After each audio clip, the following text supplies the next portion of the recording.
Bueno, buenas tardes, muchísimas gracias por tanta presencia. Espero que los comentarios que yo pueda hacer de mi trabajo alcancen algunas de las expectativas que se vuelcan acá.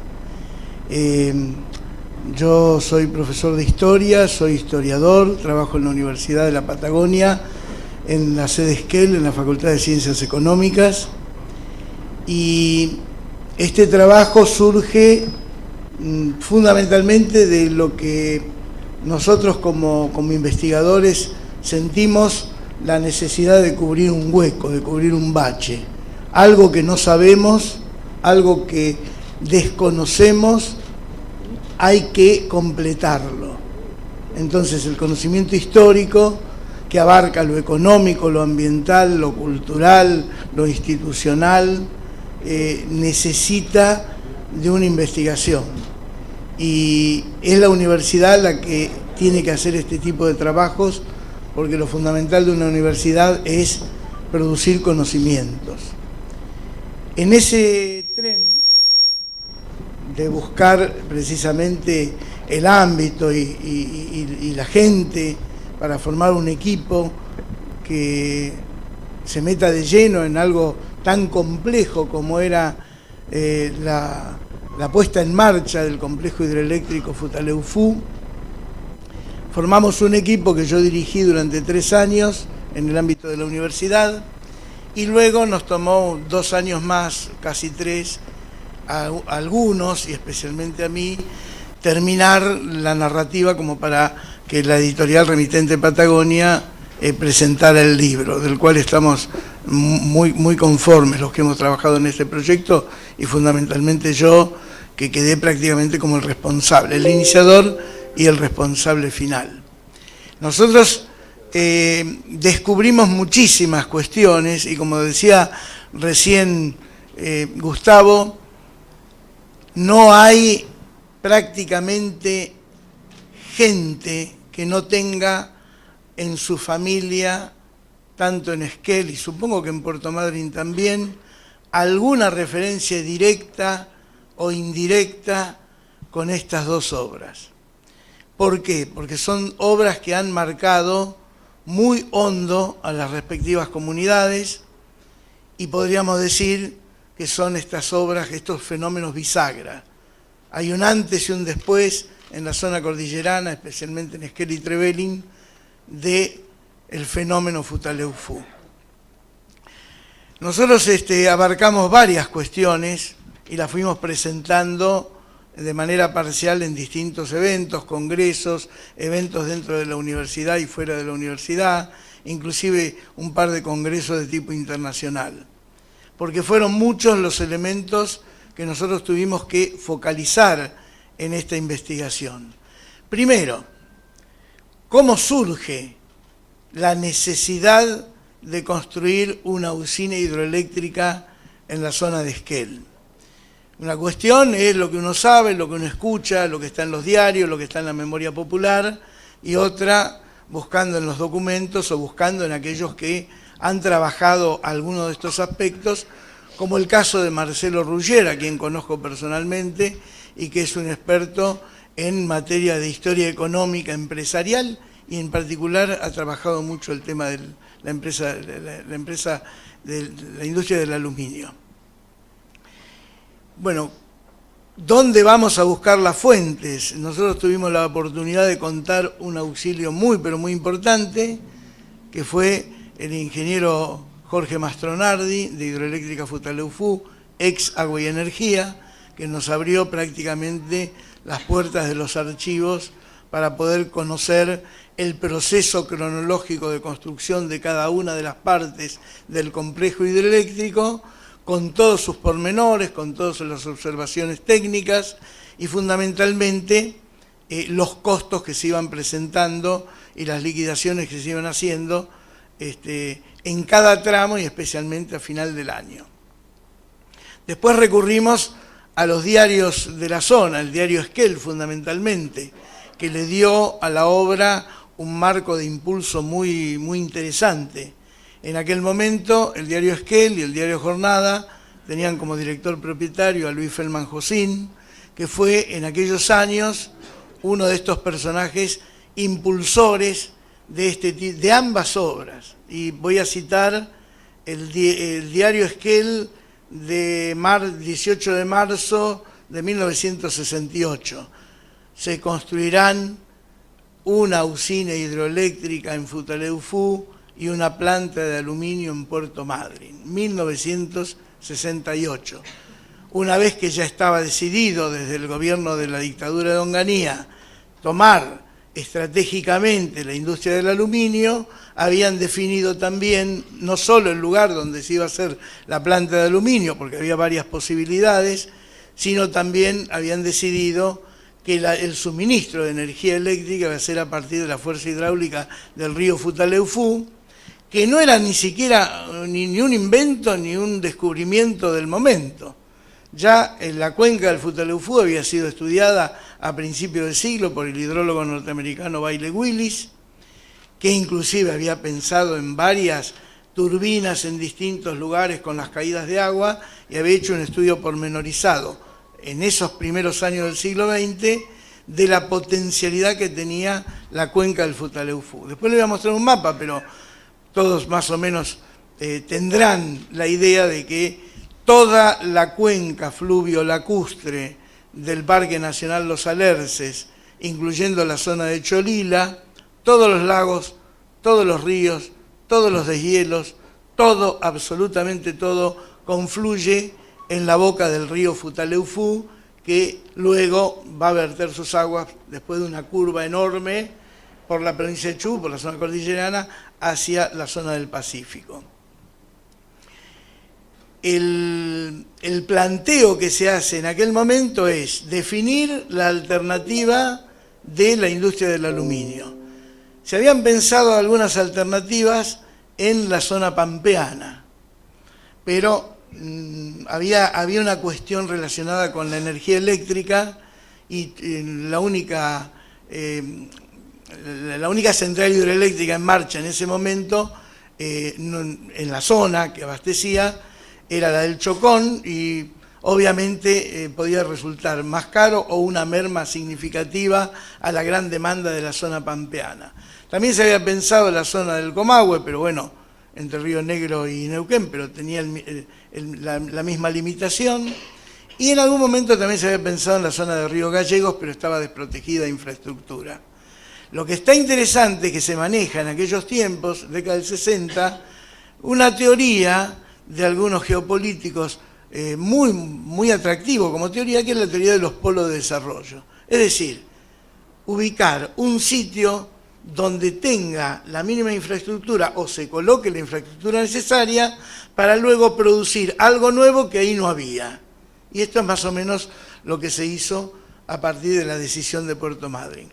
Cuando digo que no era nuevo lo de Futaleufú es porque desde el año 1948 hay un estudio pormenorizado de la cuestión hidrológica del río Futaleufú, el comportamiento día por día, con mediciones, con más de una medición diaria, del río Futaleufú. Cuando se producen los deshielos, cuando hay sequía, cuando llueve, qué pasa con la caída de nieve, con la precipitación nibia, cómo va trabajando ese río. Bueno, a los 20 años había un estudio muy detallado y evidentemente estaban dadas las condiciones. ¿Por qué se define Futaleufú? Bueno, esto Marcelo Ruggier entrevistó en algún momento a miembros de la Fuerza Aérea que habían estado en Copedesmel, la Comisión para el Desarrollo de los Metales Livianos, que era el núcleo fundamental de la Fuerza Aérea como una cuestión política y económica, impulsando el tema del aluminio, y el ingeniero Vives, que estaba a cargo del dique Ameguino, pero había sido jefe de Agua y Energía, después fue ministro en la provincia, realiza con gente de la Fuerza Aérea un sobrevuelo por la cuenca del Futaleufú, y en ese sobrevuelo definen lo que cualquiera podía definir, ver desde arriba como todas las aguas pasan por ese lugar estrecho que es la boca del Futaleufú, ahí tiene que ir el dique. En realidad el dique, el endicamiento de las aguas, iba a estar un poco más abajo, río abajo. La idea original era con las turbinas ahí en caverna, y después se decidió en la misma boca del río, sobre el lago Situación, unos 1,5 kilómetros más arriba, lo cual redundaba en una altura un poco mayor de la cota definitiva del embalse, pero encareció y demoró la obra porque se tuvo que hacer la toma de agua por otro lado para que lleve a la sala de máquinas de manera entubada toda esa gran provisión de agua que antes era la boca del río. Decidido Puerto Madryn, decidido Futaleufú, hay un par de años, 68, 69, de difusión y de estudios. Hay estudios sobre el impacto que se va a producir en el ambiente. Hay un primer presupuesto que hace un borrador, Agua y Energía, de 69 millones de dólares, el complejo hidroeléctrico y la transmisión de energía hacia Puerto Madryn. Y luego, en el 1970, se va a terminar con la licitación de la obra que va a recaer en la empresa Vialco. Yo voy a tomar 2 o 3 puntos, porque podría estar hablando 2 o 3 horas de todo lo que aprendí y de todo lo que podemos compartir. Los 2 o 3 puntos que me voy a detener son, uno, el contexto en el cual se generan estas obras, porque es importante qué estaba pasando y qué figuras aparecen por ahí y por qué aparecen. La otra es el tema del costo de la obra y el impacto que produjo en la economía regional. Y lo último es el pasivo ambiental que nos ha dejado la obra, con una mirada actual distinta a la mirada de la época de la construcción. El tema del contexto político. Bueno, todos saben, o todos podemos saber a través de la historia, que el contrato con la empresa donde estaba José Gelbar fue impuesto prácticamente por el general Lanusse a su propio equipo, y ahí aparecen condicionamientos políticos muy interesantes. José Gelbar era en ese momento, y venía siendo, un empresario representativo de la Confederación General Económica, es decir, de la pequeña y mediana empresa en todo el país, y era líder de ese sector. Y en segundo lugar, si bien él se presenta como parte de una empresa que no tiene historia en la cuestión del aluminio, hay un debate nacional importante que a Lanusse evidentemente le toca muy de cerca. José Gelbar era el puente en ese momento que podía ser entre Perón y Lanusse para, bueno, los planes de, diríamos, acondicionamiento de Perón en el exilio y el peronismo a un estatus que sacara a la Argentina de esta cuestión de los gobiernos débiles, las dictaduras, el ir y venir de las fuerzas militares o el partido militar. En ese rol parece haber estado Aramburu, que está secuestrado y muerto en el año 1970, y finalmente es el puente de Lanusse para pactar con Perón, un pacto que en definitiva hay un tira y afloje permanente de ambos lados. Por algo Gelbar, además de ser el empresario fundamental en esta historia, va a ser luego el ministro de Economía de Perón, como había estado muy cerca de Perón durante el primer peronismo. El otro punto es el tema de la construcción de la obra.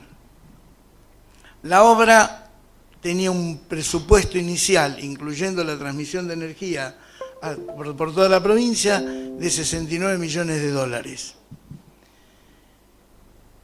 La obra se retrasa, la empresa Vialco no está para hacer esta obra, evidentemente la obra le queda grande, esto lo demuestran los documentos, pero además lo dice la misma gente ya grande que ha trabajado con ellos.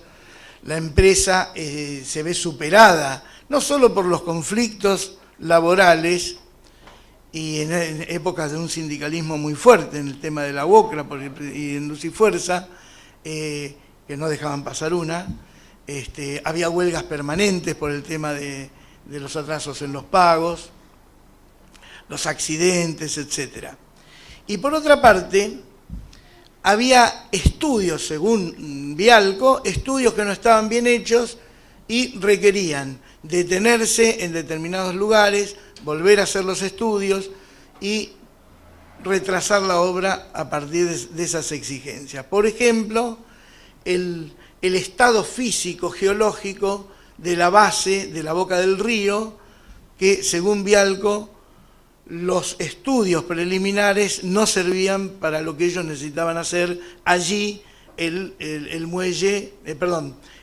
dique de arcilla y piedra suelta. Además, ellos trabajaban con un clima muy adverso. Había épocas del año que prácticamente días enteros que no podían trabajar. No obstante, se trabajaba mañana, tarde y noche, se cobraba muy bien, la gente que trabajó llegó a equiparar cerca de 2.500 fuentes de trabajo en un tiempo donde el censo de 1970 en Trevelin y sus aledaños semirurales daba más o menos 2.000 personas. Como dicen allá, era tanta la gente que había que todo el mundo se ponía un kiosco, una parrilla, un boliche de juegos, etcétera, etcétera, etcétera, porque había mucho dinero para gastar. La gente enviaba algún dinero a sus familias fuera de la zona, menos los pocos que también trabajaron que eran de la zona, y el resto se invertía en cuestiones fundamentales para uno o se gastaba en consumo, incluyendo el juego, incluyendo la prostitución. Era tanto el movimiento de gente que cuando esto se termina, y como toda obra así extractiva de gran porte, o como toda obra vial, o como todo edificio público que se construye, una vez que se termina, la gente se tiene que ir. Una estudiante de la universidad, de mi cátedra, haciendo algunos de estos estudios preliminares, tipo trabajo práctico, pero yo les decía, con vistas a formar parte de algún libro, de hecho, es una de las que está mencionada acá, dice, a mí lo que me llamó la atención cuando voy a hacer entrevistas, que la gente empieza cuando se fue la presa. ¿Cómo cuando se fue la presa? Sí, no arrancan lo que fue el tiempo de trabajo de la presa. Les quedó muy marcado qué pasó cuando se fue la presa. La presa no se fue la empresa, se fueron los trabajadores, se fueron yendo. Esquel y Trevelin entran en una especie de depresión post-construcción de la presa, se acabó el circulante económico, se acabó el movimiento de gente, se acabó el movimiento de maquinarias. Alguien me dijo, las aves y los animales silvestres que se fueron con tanta dinamita empezaron a volver, los renovales de cipreses empezaron a crecer y quedó poca gente a cargo de semejante monstruo. Ahora menos gente todavía con toda la digitalización y el aporte satelital para evaluar el movimiento del embalse, etc. Y en una de las entrevistas, un vecino que había trabajado en la presa me dice, mire, profesor, cuando terminó la obra era tanto el movimiento de gente que cuando terminó la obra parecía que nos quedamos solos. Y me hizo, no un chiste, sino un comentario que yo lo recojo, disculpen, no quiero ofender a nadie, pero el vecino me dice, hasta las putas se fueron. Es decir, se acabó la noche de Esquel, que fuimos a los diarios y había cualquier cantidad de bolichitos nocturnos, etcétera, etcétera. Este impacto es muy fuerte en el tema del manejo del dinero. Y comercios que se dedicaron al consumo durante este boom de los salarios, obviamente empezaron a cerrar cuando empezó a retirarse la gran cantidad de gente que trabajaba. Por eso decimos, hay un antes y un después en el caso de Esquel y Trevelin con la construcción le llaman la presa, el complejo hidroeléctrico, como supongo hay un antes y un después en Madryn, con los años 70, con la planta de aluminio y el boom de las reservas faunísticas y el turismo nacional e internacional. El otro punto que me quiero detener y que tengo algún material para mostrar es el que más nos interesó y que recibimos muchísimos aportes de compañeros de la Facultad de Ciencias Biológicas y también de la gente que se dedica al bosque, a los ingenieros forestales, es el tema del bosque sumergido. Nosotros teníamos ahí un circuito, una subcuenca de 4 lagos. Lago Situación, que no pudimos averiguar por qué le pusieron ese nombre, y los lagos 1, 2 y 3 hacia la cordillera, con todos sus ríos conectores. El resto de la cuenca desembocaba por medio del río Frey, en el río 1, se juntaba con el río 1 sobre el río Frey, y toda esa cuenca vaciaba en el Situación y el Situación en el Futaleufú. Ese valle tenía no solamente agua, con 4 lagos y todos sus ríos, sino que tenía unas interesantes praderas con pastizales muy aptos para la ganadería dentro del ámbito de parques nacionales, el Parque Nacional Los Alerces. Nosotros estuvimos trabajando con los legajos de los pobladores de la seccional Situación, que es la seccional que quedó bajo las aguas. Gente que poblaba esa zona y tenía ganado y tenía frutales desde principios del siglo XX. Toda esa gente, por la política de parques, que fue cambiando a veces más dura, a veces no tan dura, según los gobiernos, fueron reduciendo la cantidad de animales que tenían para el pastaje.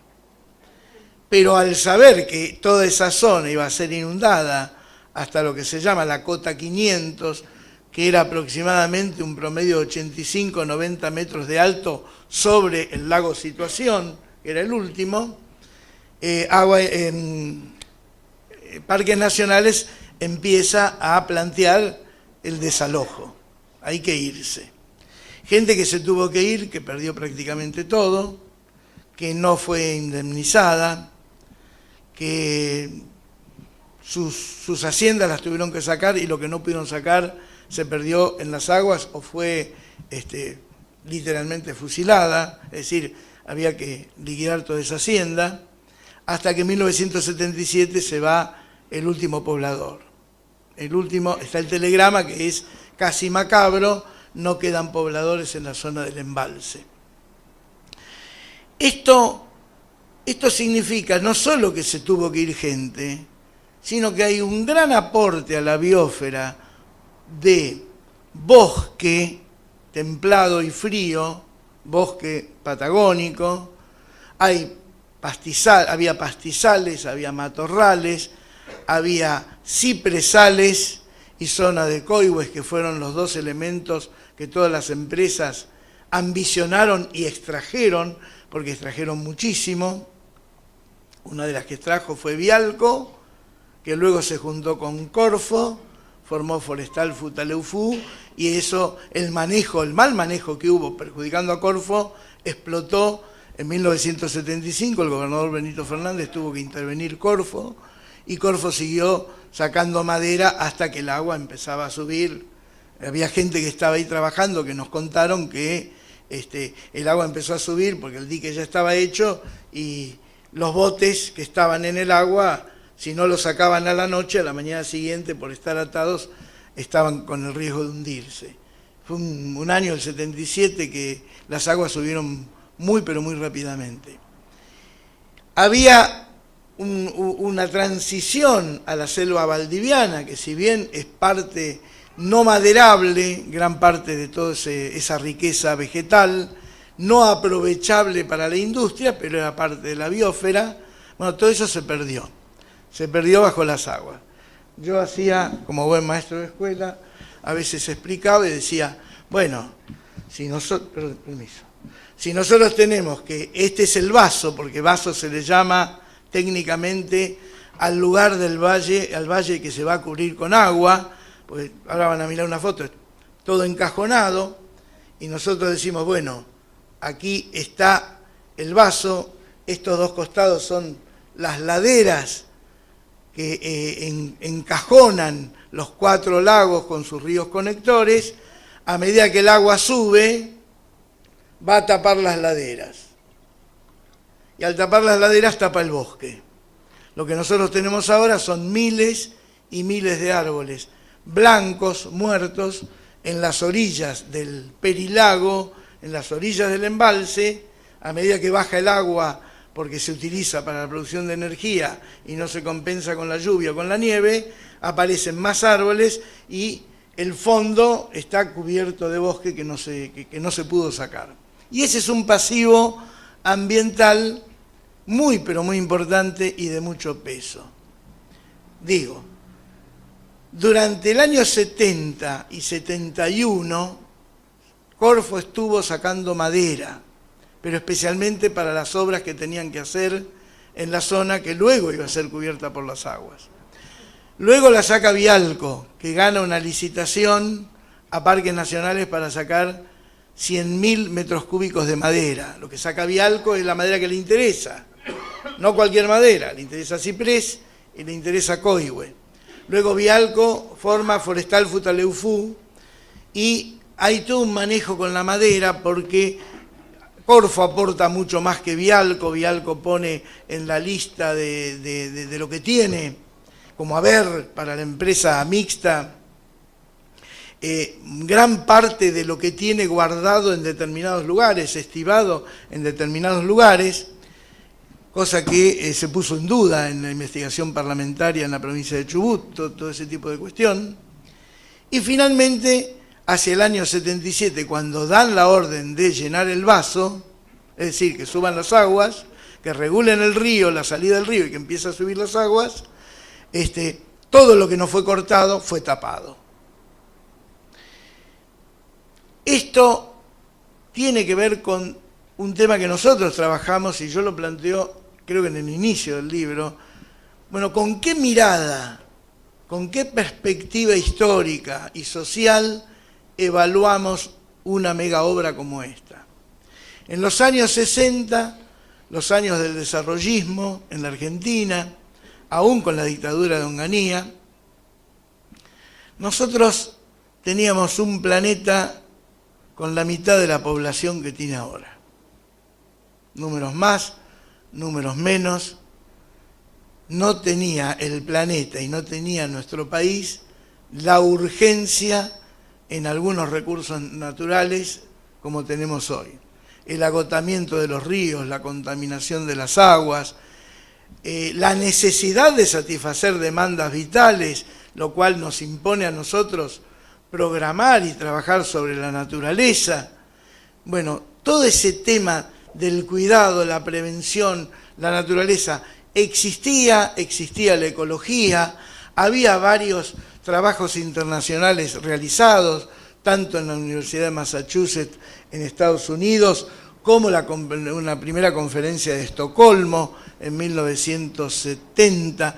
Había un manifiesto del general Perón en el exilio en 1972 sobre la necesidad de cuidar el agua, etcétera, etcétera, pero no era un tema fundamental y básico, y menos en nuestra zona. ¿Cuál era el tema? El tema era que hubiera erradicación de industria, que la provincia pudiera despegar, que el Estado Nacional se acuerde de la cordillera, poniendo una obra importante que habíamos sido postergado durante todo el tiempo del territorio nacional, que al fin el Estado Nacional se acordaba y nos brindaba esta posibilidad de crecimiento, el empleo, la erradicación de nuevas familias, la distribución de la riqueza, en definitiva, habiendo trabajo y empleo, y todo patrocinado por el Estado, porque todo esto allá lo hizo Agua y Energía, la colocación de los cables también lo regenteó Agua y Energía Eléctrica.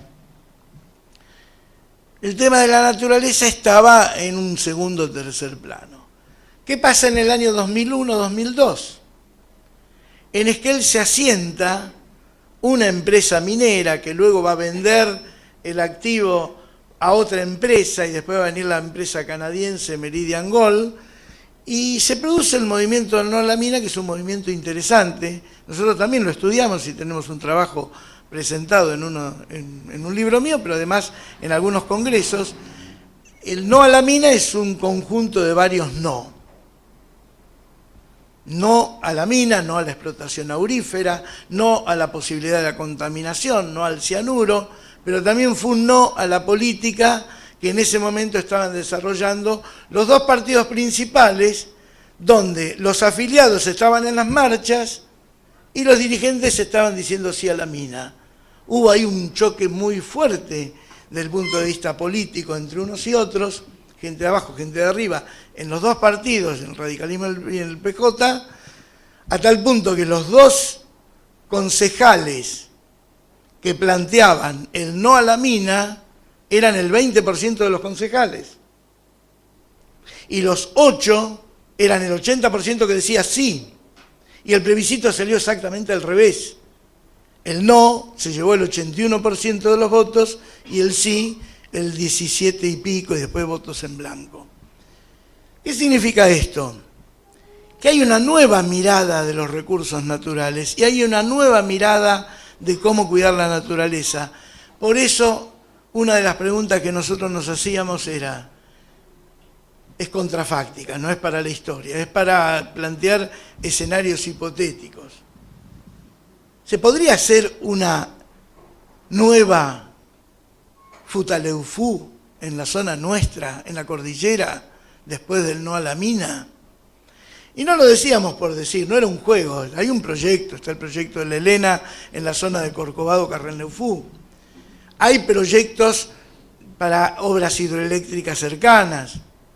Está vigente el proyecto minero que en cualquier momento vuelve. Entonces, hay otra mirada sobre el ambiente, hay otra mirada sobre la naturaleza. Y es ahí donde la comunidad de Esquel resignifica, este es un término muy de historia de antropología, resignifica la construcción de la presa.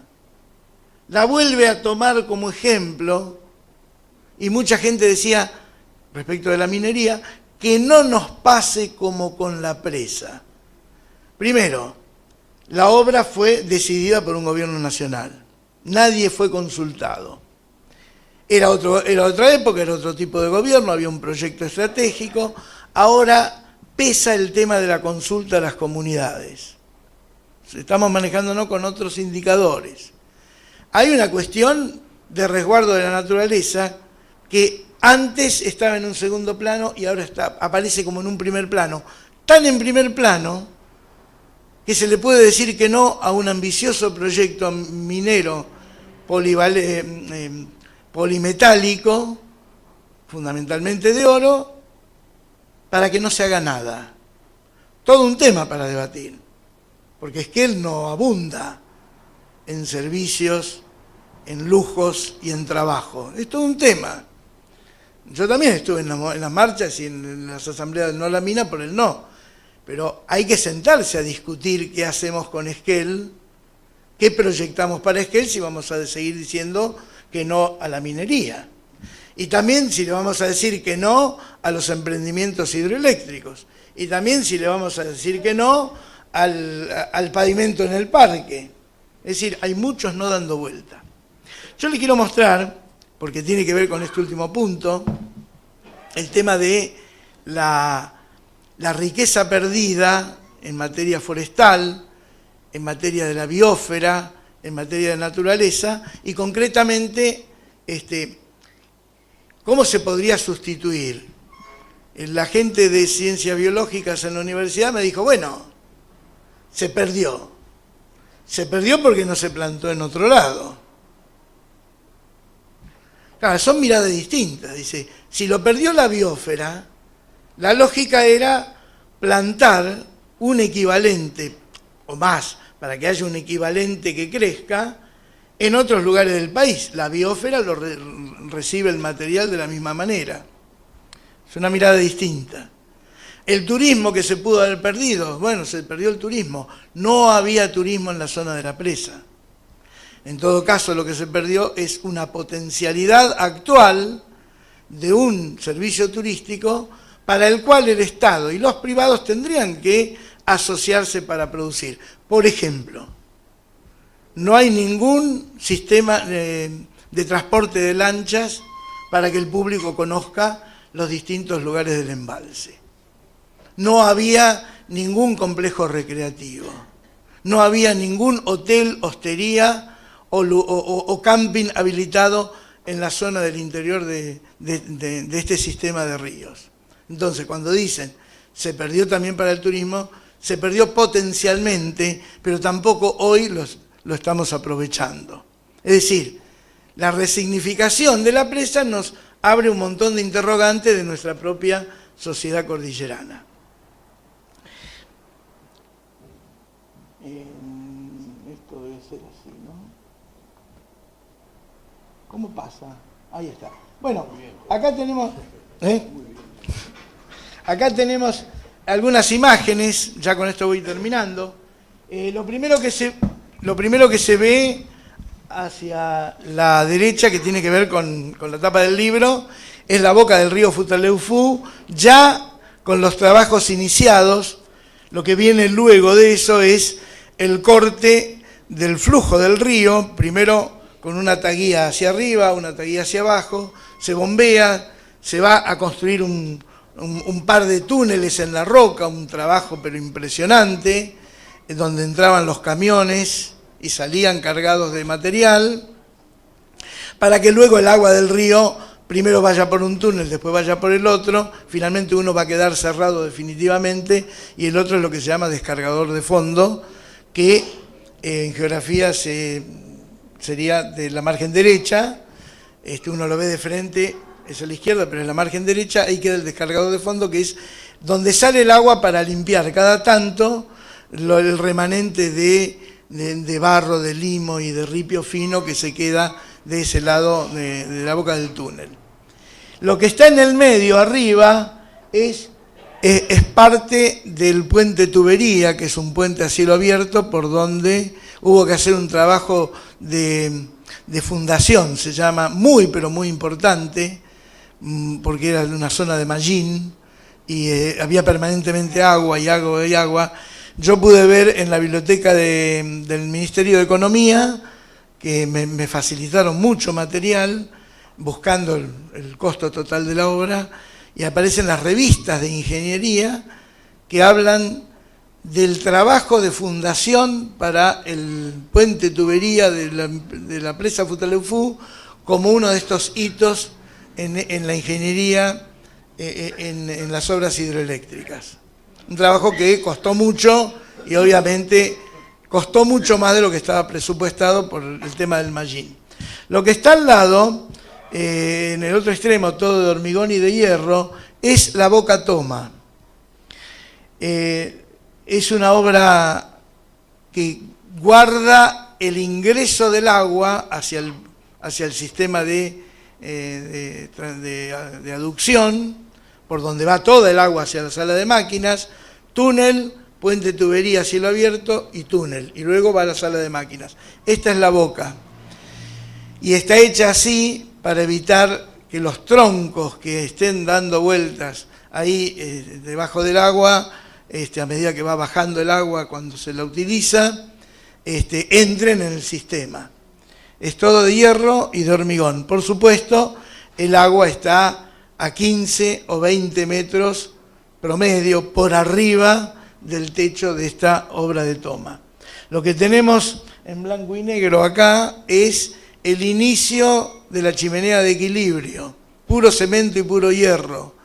El sistema de aducción entre el agua, túnel, puente tubería, túnel. Cuando tiene que ir oblicuo hacia la sala de máquinas, hay una torre que permite una descompresión de todo el peso del agua que va inclinado hacia la sala de máquinas. Lo que está en el medio, abajo, es la estructura, fundamentalmente de madera, para el vertedero. O sea, el lugar donde, cuando hay mucha agua que no se utiliza, se abre y por medio de un canal excavado con dinamita, esa agua remanente llega al río Futaleufú. En general esto ha cambiado, se utiliza muy poco este vertedero, por dos motivos. Está cambiando el clima, por un lado, y por otro, se produce más energía. Es decir, el complejo está preparado para trabajar con una sola turbina al límite, para producir energía. Después de todo, el negocio también pasa por ahí, por producir energía. Entonces, puede haber una bajante muy, muy grande y el complejo sigue trabajando, aunque sea al límite. Por eso, el agua excedente prácticamente no se está produciendo como tiempo atrás la apertura y que salga el agua excedente. Y lo otro, bueno, es una vista aérea tomada de la página de... No encuentro el cursor. Lo voy a hacer con el mouse. Esta vista aérea lo que muestra es el murallón, la presa en sí misma. El murallón o dique es lo que se llama comúnmente presa. Acá tenemos otras fotos. Acá está una vista de la sala de máquinas. En el medio aparece el vertedero ya terminado. Y hay otras vistas del hotel, el Hotel Futaleufú, totalmente destrozado, saqueado. Es decir, acá el Estado invirtió muchísimo dinero, no se utilizó para los fines que se pensaba utilizar, turismo, después de la construcción del complejo, y cada una de los protagonistas, de las instituciones protagonistas, empezó a llevarse algo. Hasta que, con menos vigilancia, cualquiera podía entrar y llevarse un poco de parquet, unos caños, un inodoro, unos grifos, totalmente destrozado. Prácticamente dicen los que saben que para ponerlo en marcha es más caro ponerlo en marcha, refaccionando todo, que haciendo algo nuevo. Es una pena, es un lugar que realmente parece, no sé si recuerdan las imágenes de Kosovo, ese lugar de Yugoslavia, de la península balcánica, en plena guerra. Bien. Acá lo que yo traje para explicar es un poco el tema de el impacto económico desde los salarios, desde el trabajo y el salario. Nos quedó sin registrar, porque no teníamos los datos, cuánto gastó Agua y Energía en salarios. Porque había muchos empleados de Agua y Energía y muchos de ellos jerárquicos y muchos de ellos profesionales. Sí teníamos la cantidad de gente de empleo que se había creado a través del empleo privado, primero por Vialco y luego por cada una de las empresas que formaron el consorcio cuando quebró Vialco. Esto fue a partir de 1975. Hablamos de un promedio de 2.500 operarios o 2.500 a 3.000 empleos, más o menos permanentes, pero con las correspondientes profesionalizaciones. Albañiles, fleteros, los que manejaban la parte eléctrica, los que arreglaban motores, los que llevaban las grandes maquinarias, los que ponían la dinamita, bueno, etcétera. Habitaron en Trevelin, Esquel y en los obrajes dentro del complejo, y en el Censo Nacional de 1970 decía Trevelin y aledaños 2.400 habitantes y Esquel 14.000. En un ámbito como este, de golpe, en poco tiempo, tener 2.000, 2.500 personas, para el comercio era bárbaro, pero era indudable que era un impacto muy fuerte. Bueno, lo otro que dice ahí, más o menos lo comenté, la gente gastaba en el consumo y había un dinero que mandaba a la familia, según las entrevistas que hicimos con gente que había trabajado en los bancos en aquellos tiempos. Bueno, había pobladores en la zona del embalse, que eran pobladores dirigidos, controlados, estaban en el marco de las normativas de Parque Nacional Los Alerces. Ya en diciembre de 1976, porque en marzo de 1977 empieza, ya en el 76 había empezado a subir el agua, ya no quedan pobladores en la zona. Lo que tenemos acá es un mapa que nos dio Parques Nacionales. No se puede apreciar bien, pero hay un color un poquito más celeste, más oscurito en los lagos antiguos, y todo lo que es celeste es el embalse actual. Pero podríamos decir que en esta zona donde va el cursor estaba el lago Situación. Acá baja el río Frey, que trae el agua de todo el resto del sistema.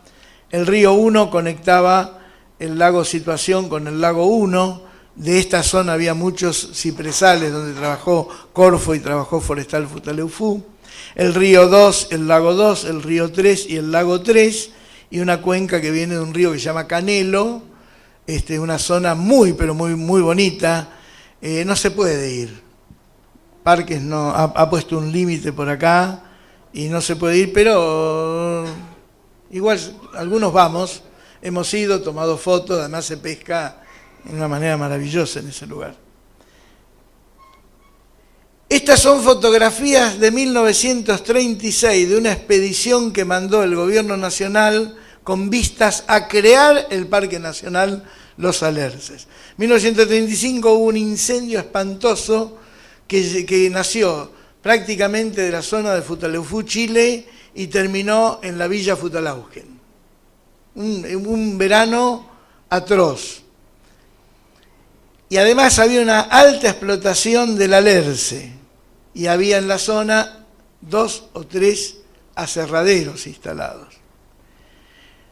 Entonces, la política de parques nacionales de los conservadores de la década del 30 tenían algunas cuestiones. Primero, generar espacios de frontera a cargo del Estado, incorporar en esos espacios gente que viniera de afuera, preferentemente nórdicos, suizos, etcétera, etcétera. Es toda la imagen de la impronta inicial de Parques Nacionales.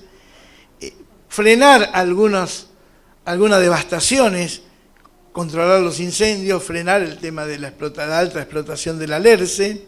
Se crea Parque Nacional Los Alerces en 1937. Estas fotos son de la expedición de 1936 con vistas a crearlo.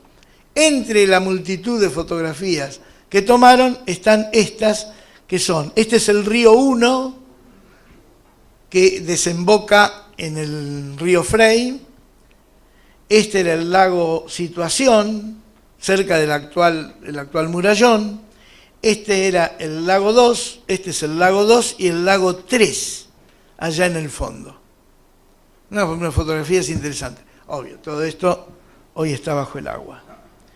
Y estas son más modernas, son de la época que se inicia la construcción del complejo. Acá tenemos el lago Situación, acá tenemos la llanura El Chaco, que eran esos pastizales donde había una gran cantidad de hacienda, de gente particular, y este es otra vista del lago 2. Bueno, para tener una idea, 90 metros debe ser más o menos por acá. Todo esto está bajo el agua. Me quedan algunas nada más. Este es el lago 3, tomado desde el aire. Y lo que pueden ver acá es el encajonamiento del río Canelo. Acá se puede ver perfectamente porque decimos, se llena el vaso, ¿no? Acá esto lo hizo la gente de Bosques. Nos hizo un trabajo maravilloso con el estudio aproximado, con fotos aéreas, de la riqueza forestal que había antes del embalse. Fotos aéreas del Estado antes del embalse, de los lagos. Lo que está marcado en azul es agua y lo que está marcado en rojo es ciprés.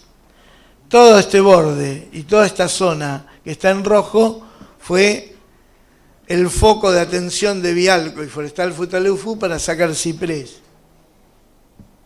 Y coihue y ciprés, que a veces cohabitan, está en este color ocre, el coihue, y color rosa cuando están juntos, donde se lo encuentran. El resto eran matorrales, leña caída, rosa mosqueta, etcétera, etcétera, y más hacia adentro, selva valdiviana. Y por último, las imágenes que hoy duelen. Recorrer el embalse para ir a pescar o para ir a pasear, hay que hacerlo en bote o en lancha, y ver este tipo de árboles blancos, muertos, realmente a la gente que vive, todos los que vivimos en la cordillera, no podemos negar que nos duele el estado de la pérdida de naturaleza en este sentido. Bueno, hay un cálculo de 3,5 millones de toneladas de materia verde que se iban a perder bajo el agua. Y después nosotros hicimos todo un trabajo con los desmontes, con lo que hizo Corfo, con lo que hizo Forestal Futaleufú. Para resumirlo, se llevaron gran parte de la madera, de todo lo maderable en coihue y ciprés, y lógicamente hubo que romper mucho para llegar, no había caminos, no había establecimientos, no había luz eléctrica, todo había que hacerlo para luego cargar sobre los camiones los rollizos y traerlos a Trevelin, al aserradero, o, como ha sido denunciado, llevarse los rollizos o la madera entablonada a otra obra, no necesariamente ubicarla ahí en Futaleufú. Esa es la denuncia que se le hicieron, entre tantas otras había algo. Los últimos datos para terminar. La superficie total de los 4 lagos y el río Frey y los colectores se calculaba en 3.666 hectáreas de superficie de agua. La superficie total del embalse ronda en 9.200, 9.300 hectáreas. La altura promedio de las aguas entre 80 y 90 casi todo el año. Cálculo de, bueno, el material vegetal ya lo dije. Y superficie calculada de bosque maderable, según la Dirección de Bosques que está en Esquel, cerca casi 3.000 hectáreas. Y si se hubiera calculado en función de leña, no de madera para aserraderos, sino de madera para leña, sería de la clase matorral cerca de 2.000 hectáreas aptas, que fueron las que se utilizaron. Y quiero terminar con una cuestión que salió en el año 2015 como parte de la campaña electoral de una de las listas internas del Frente para la Victoria, a cargo del entonces precandidato a intendente, el ingeniero Bestene, Ricardo Bestene, contador, que él planteó una cuestión muy discutible y muy atendible. Es decir, cuando digo muy discutible, que sirve para el debate, ¿no? ¿Qué hacemos con nuestros recursos naturales, los actuales y los perdidos? Es decir, hay una industria del aluminio y hay una industria productora de electricidad, porque todo va al interconectado. ¿Con qué se hace eso? Con agua. ¿De dónde viene el agua? De todo el sistema fluvio-lacustre que está enmarcado en el Parque Nacional Los Alerces, pero que arranca desde Cholila. Lago Cholila con todo lo que recibe, Lago Rivadavia con todo lo que recibe, Lago Verde, Lago Menéndez, Lago Futalausken, Lago Kruger, y el sistema del embalse, toda esa agua es de la Argentina, es de los argentinos, es del Estado. Según Bestene, es poco. Hay una discusión en el libro, aparece una discusión, no entre ellos, pero sí en las entrevistas apareció el debate entre Mastronardi, de Hidroeléctrica Futaleufú, y Bestene. Pero el planteo era, de toda esa masa de agua que es del Estado, de la comunidad, y que va a la producción de electricidad, y que va a la producción de aluminio, que las 3 comunidades reciban una regalía mayor de la que actualmente reciben. Como eso era muy actual en el momento de terminar el libro, yo creí oportuno, y mis compañeras también, de incluirlo. Por lo tanto, otra vez a salir a entrevistar y a pedir datos a unos y a otros. Fundamentalmente, la postura o los conocimientos de Mastronardi, que no son pocos, y los de Bestene, que tampoco son pocos. No es que sean cuestiones antagónicas. Podríamos decir que son cuestiones complementarias las que ellos plantean. Pero hay, entre un sí y un no, hay un tema de debate que puede ser interesante para todos nosotros, el presente y el futuro. Es decir, no agotemos más nuestros recursos naturales y si los vamos a usar porque los necesitamos, lo tenemos que hacer de la manera más racional posible y de una manera que la distribución de la riqueza que generan estos recursos sea precisamente lo más equilibrada y pareja posible, para construir, en definitiva, como decimos siempre, un país mejor, una sociedad mejor, o un mundo mejor es posible, como se dijo mucho tiempo atrás, y sigue vigente. Bueno, muchísimas gracias. Charlemos porque da para seguir hablando.